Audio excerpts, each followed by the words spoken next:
नमस्कार विद्यार्थी मित्रांनो, गुड मॉर्निंग. आज 25 मार्च आणि आजच्या न्यूजपेपरमधील अत्यंत महत्त्वाच्या ज्या घडामोडी आहेत त्यावर आधारित आपण काही MCQs टाईप क्वेश्चन तयार केलेले आहेत, जे MPSC त्याचबरोबर सरळ सेवेसाठी अत्यंत उपयुक्त असणार आहेत. त्याचबरोबर ही जी सिरीज आहे ही आपण दररोज सकाळी 6 वाजता हा व्हिडिओ आपल्याला उपलब्ध असतो. त्याचबरोबर डायरेक्शन अकॅडमीच्या सर्व प्रकारच्या ज्या बॅचेस आहेत ते या ठिकाणी सुरू आहेत. त्यामध्ये सरळ सेवेची जी स्पेशल बॅच आहे ती 1499 रुपयाला ऑफर प्राइसमध्ये सुरू आहे, ज्यामध्ये तलाठी, ग्रामसेवक किंवा जलसंपदा या सगळ्या प्रकारच्या एक्झामची जे कव्हरेज आहे किंवा तयारी या बॅचमधून आपली कव्हर होते. त्याचबरोबर इतर जे बॅचेस आहेत म्हणजे UPSC, राज्यसेवा कंबाईन, त्यासुद्धा बॅचेस आपल्या डायरेक्शन अकॅडमीच्या ॲपवर उपलब्ध आहेत.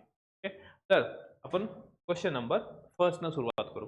त्यामधला पहिला क्वेश्चन आहे global terrorism index. Okay, global terrorism index जो आहे 2026 चा आलेला आहे आणि त्यामध्ये या ठिकाणी की भारताचा जो नंबर आहे, भारताचा कितवा क्रमांक आहे, तर यामध्ये हे ग्लोबल टेररिझम इंडेक्स मध्ये भारताचा नंबर आहे 13वा नंबर आहे.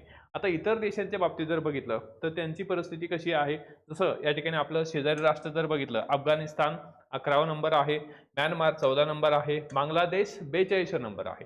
आता हा जो इंडेक्स आहे ज्यामध्ये भारत हा जो आहे ग्लोबल टेररिझम इंडेक्स मध्ये भारत 13व्या स्थानावर आहे आणि हा जो इंडेक्स आहे हा या ठिकाणी की सिडनी स्थित किंवा सिडनी या ठिकाणी ऑस्ट्रेलियामध्ये सिडनी या ठिकाणी असणारी एक या ठिकाणी संस्था आहे जिचं नाव आहे institute for economics and peace. Okay, institute for economics and peace IEP याद्वारे या ठिकाणी दरवर्षी हा इंडेक्स पब्लिश केला जातो, त्यामध्ये या ठिकाणी 163 देशांच्या यादीमध्ये पाकिस्तान हा जो आहे हा पहिल्या क्रमांकावर आहे. ओके, म्हणजे पाकिस्तान हा काय आहे, पहिल्या क्रमांकावर आहे या ठिकाणी आतंकवादी ऍक्टिव्हिटीच्या बाबतीमध्ये. ठीक आहे, हा झाला 1 नंबर क्वेश्चन. आता 2 नंबरचा जो क्वेश्चन आहे तो आहे promotion and regulation of online gaming act. Promotion and regulation of online gaming act कोणत्या वर्षी मंजूर करण्यात आला. आता हा जो ऍक्ट आहे हा या ठिकाणी 2025 मध्ये हा कायदा या ठिकाणी मंजूर करण्यात आलेला आहे. या कायद्याचा जो उद्देश आहे, हेतू काय आहे, ते या ठिकाणी की तरुणांना ऑनलाईन गेमिंगच्या व्यवसायापासून किंवा या ठिकाणी जे काही व्यसन तयार होतं ऑनलाईन गेमिंगचं, त्या व्यसनापासून या ठिकाणी त्यांना दूर करणे, त्याचबरोबर जे काय आर्थिक नुकसान होत असतं यापासून त्यांची बचाव करणे किंवा या ठिकाणी त्यांना की तसं नुकसान होऊ नये याच्यासाठी या ठिकाणी काही तरतूद याच्यामध्ये करण्यात आलेले आहेत. मेन तर पर्पज काय आहे की जे काही गेमचं वेडं त्यांना लागतं किंवा गेमचं जे व्यसन लागतं त्याच्यापासून त्यांना मुक्ती मिळण्यासाठी या ठिकाणी हा कायदा पारित करण्यात आलेला आहे. तर हा कायदा 21 ऑगस्ट 2025 रोजी या ठिकाणी कायदा पारित करण्यात आला आणि यामध्ये सरकारने 300 पेक्षाही जास्त किंवा 300 बेकायदेशीर जे सट्टेबाज आहेत किंवा वेबसाईट आहेत किंवा ॲप्स आहेत ते हे बंद करण्यात आलेले आहेत आणि जर नियमांचं उल्लंघन केल्यास त्याला 1 कोटी रुपयापर्यंतचा दंड आणि 3 वर्षापर्यंतचा जो काही कारावास आहे, तुरुंगवास आहे, तो त्याला होऊ शकतो जर या ठिकाणी हा गुन्हा किंवा हा ऑफेन्स केला असेल तर या कायद्याच्या अंतर्गत. त्यानंतर तिसरा जो प्रश्न आहे तो म्हणजे जागतिक क्षयरोग दिन. World TB day. आता वर्ल्ड TB डे कधी असतो, तर तो आहे 24 मार्च. 24 मार्चला वर्ल्ड TB डे या ठिकाणी झालेला आहे. आता यामध्ये की TBच्या बाबतीत जर पाहिलं त्यामध्ये 24 मार्च 1882 रोजी डॉक्टर रॉबर्ट कोच यांनी या ठिकाणी TB या जीवाणूचा काय आहे शोध लावला. TB या जीवाणूचा शोध लावला. कोण? Doctor Robert Koch. 24 March 1882. Therefore काय आहे 24 मार्च हा वर्ल्ड TB डे आहे. ओके, आणि 2026 ची जर आपण थीम पाहिली 2026 ची यावर्षीची, तर या ठिकाणी yes we can end TB led by countries powered by people, अशा प्रकारची ही थीम आहे आणि भारताने 2025 पर्यंत देशाला TB मुक्त करण्याचे महत्वाकांक्षी उद्दिष्ट जे आहे हे ठेवलं आहे की आपल्याला या ठिकाणी हे 2025 मध्येच आपल्याला TB मुक्त भारत व्हायचं होतं. त्यानंतर पुढचा क्वेश्चन आहे केंद्र सरकारने सूक्ष्म वित्त संस्थासाठी या ठिकाणी हे मायक्रो फायनान्स इन्स्टिट्यूशन जे आहेत यांच्यासाठी कोणती नवीन क्रेडिट गॅरंटी योजना सुरू केली. कोणती क्रेडिट गॅरंटी योजना सुरू केली कोणासाठी? या ठिकाणी जे सूक्ष्म उद्योग आहेत, स्मॉल या ठिकाणी मायक्रो फायनान्स इन्स्टिट्यूशन्स आहेत त्यांच्यासाठी. तर कोणती आहे? Credit guarantee scheme for micro finance या ठिकाणी मायक्रो फायनान्स इन्स्टिट्यूशन 2.0 ही जी स्कीम आहे ही सरकारने या ठिकाणी सुरू केलेली आहे. आता या स्कीमच्या अंतर्गत ग्रामीण भागातील जे छोटे उद्योजक आहेत किंवा महिला आहेत यांच्यापर्यंत काय आहे या ठिकाणी जे काही वित्ताच्या सुविधा आहेत, फायनान्सच्या सुविधा आहेत किंवा कर्जाचं जे काही त्यांची नीड आहे, गरज आहे, ही नीड पूर्ण करणे ह्या योजनेचं उद्दिष्ट आहे. आणि सरकार बँकांचं जे काही या ठिकाणी की मायक्रो फायनान्स इन्स्टिट्यूशन्स आहेत यांना या ठिकाणी क्रेडिट कार्डवर काय दिले जाणार आहे? कर्ज दिलं जाणार आहे. आणि भारतातील सूक्ष्म वित्त संस्थांचे नियमन हे कोणाद्वारे केलं जातं? RBI मार्फत या ठिकाणी त्याचं रेग्युलेशन केलं जातं. ठीक आहे. त्यानंतर पुढचा क्वेश्चन आहे, भारतातील सर्वात मोठ्या ग्रीनफील्ड एकात्मिक पोलाद प्रकल्पाची पायाभरणी कुठे करण्यात आलेली आहे? भारतातील सर्वात मोठा ग्रीनफील्ड एकात्मिक पोलाद उद्योग जो आहे, ओके, पोलाद उद्योग, तर याची पायाभरणी किंवा हा जो उद्योग आहे हा कुठं सुरू करण्यात आलेला आहे? तर हा उद्योग आहे अनाकापल्ली. ओके, अनाकापल्ली या ठिकाणी. आता हे अनाकापल्ली नेमकं कुठं आहे ते पाहू. तर अनाकापल्ली कुठे येतं? तर आंध्र प्रदेशमध्ये हे अनाकापल्ली आहे. आणि यामध्ये हा प्रकल्प हे Arcelor Mittal Nippon steel India यांच्यामार्फत हा तयार करण्यात जात आहे. गुंतवणूक आहे 1.36 लाख कोटी रुपयापेक्षा जास्त गुंतवणूक होणार आहे. आणि याची वार्षिक जी क्षमता आहे 17.8 दशलक्ष मेट्रिक टन आहे. सुमारे 1 लाख लोकांना यामधून रोजगार उपलब्ध होणार आहे.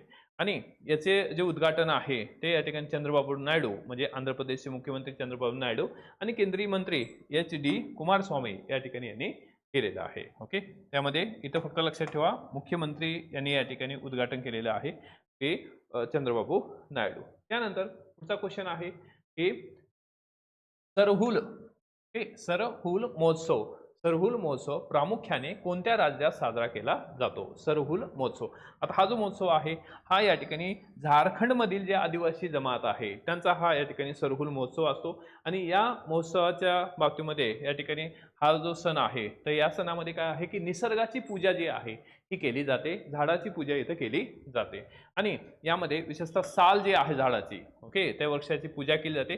आणि यानुसार या ठिकाणी नवीन जे कृषी चक्र आहे हे सुरू झालं असं या ठिकाणी प्रतीक मानलं जातं. तर अशा प्रकारचा हा उत्सव जो मुंडा, हो, संथाळ आणि उराव जमातीमध्ये हा उत्सव जो आहे हा 3 दिवस या ठिकाणी उत्सव असतो. अशा प्रकारचा उत्सव या ठिकाणी झारखंडमध्ये मानला जातो तो म्हणजे सरहुल महोत्सव. कुठं आहे? झारखंडमध्ये.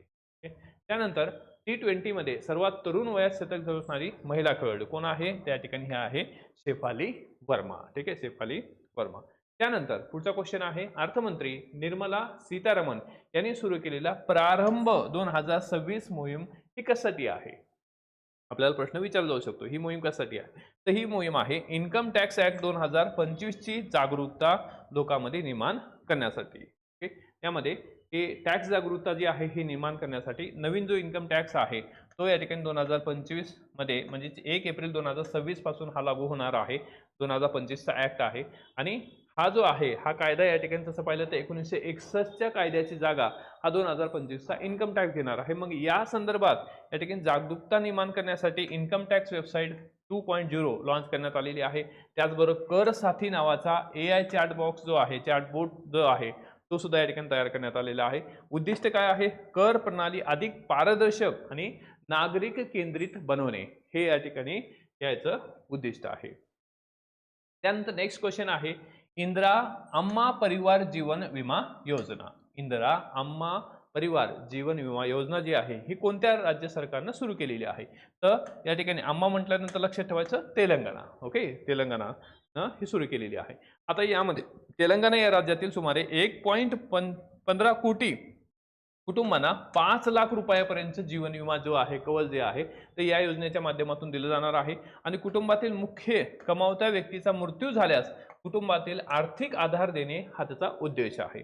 त्याचबरोबर ही योजना 2 जून 2026 तेलंगणा स्थापना दिवस पासून संपूर्ण राज्यामध्ये ही योजना काय आहे? लागू होणार आहे. तर अत्यंत महत्त्वाची ही योजना आहे. त्यानंतर भारतातील पहिले LPG, ओके, LPG ATM महत्वाचं आहे बघा. ओके, भारतातील पहिलं LPG ATM कोणत्या शहरात स्थापित करण्यात आले आहे. तो कुठं आहे? गुरुग्राम. आता हे गुरुग्राम कुठं आहे? या ठिकाणी हरियाणा येथील गुरुग्राम. हरियाणा गुरुग्राममध्ये या ठिकाणी हे ATM स्थापन करण्यात आलेले आहे आणि भारत पेट्रोलियमद्वारे हे एक प्रकारचा पायलट प्रोजेक्ट आहे.